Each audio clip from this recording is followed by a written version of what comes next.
Welcome to this explainer. What if I told you that the absolute secret to athletic dominance isn't actually in the muscles, but entirely in the mind? We always marvel at the physical prowess of elite athletes, right? But today, we're unlocking the hidden psychological machinery. We're talking everything from biomechanical research to the actual minds of champion coaches. That literally separates the good from the truly great. Let's get into it.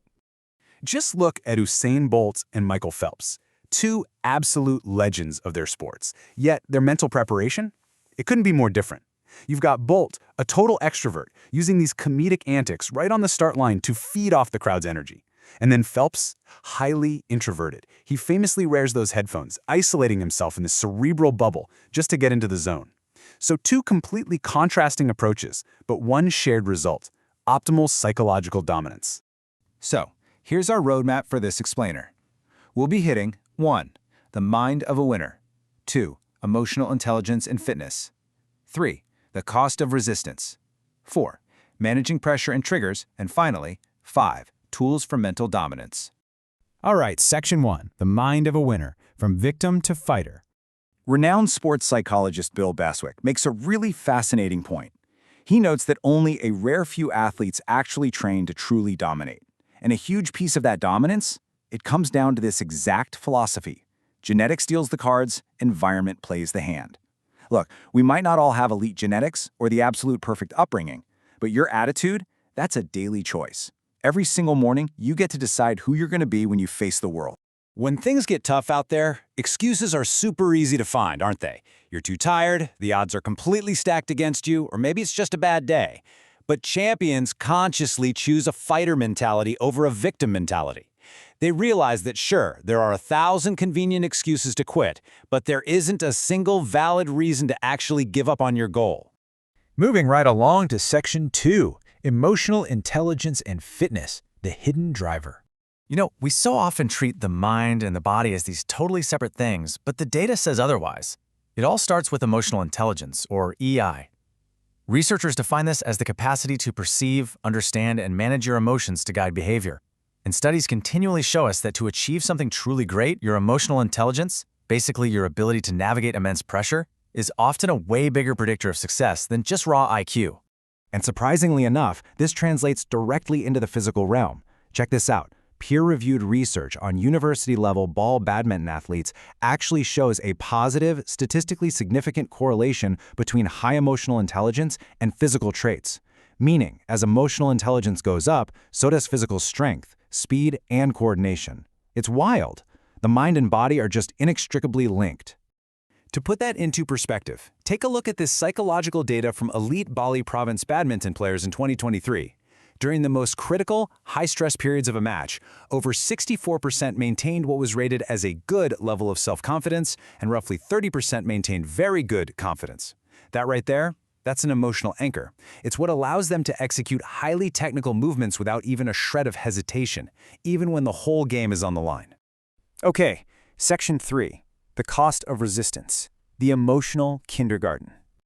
So how does a pro golfer shoot a completely embarrassing round of 80 at the Masters, only to bounce back and win the US Open just weeks later? Well, processing that kind of highly public failure requires immense emotional maturity. In modern society, we so often operate in what coaches call an emotional kindergarten. It's kind of like a toddler in a toy store. We frantically try to grab only the good emotions while throwing a tantrum to block out the bad ones. We're practically conditioned to avoid feeling sad, scared, or frustrated at all cost. But elite athletes, they understand this exact formula. Suffering equals pain multiplied by resistance. Look, pain and setbacks are just intrinsic to high-level sports. If you experience, say, 10 units of pain, but you have zero resistance to it, well, you just feel 10 units of pain.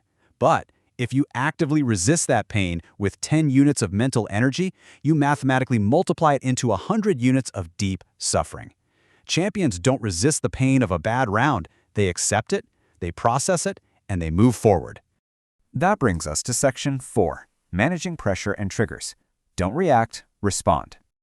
Circling back to our 2023 badminton athlete data, we see that despite the incredibly intense stakes, the vast majority of players maintained strong anxiety control.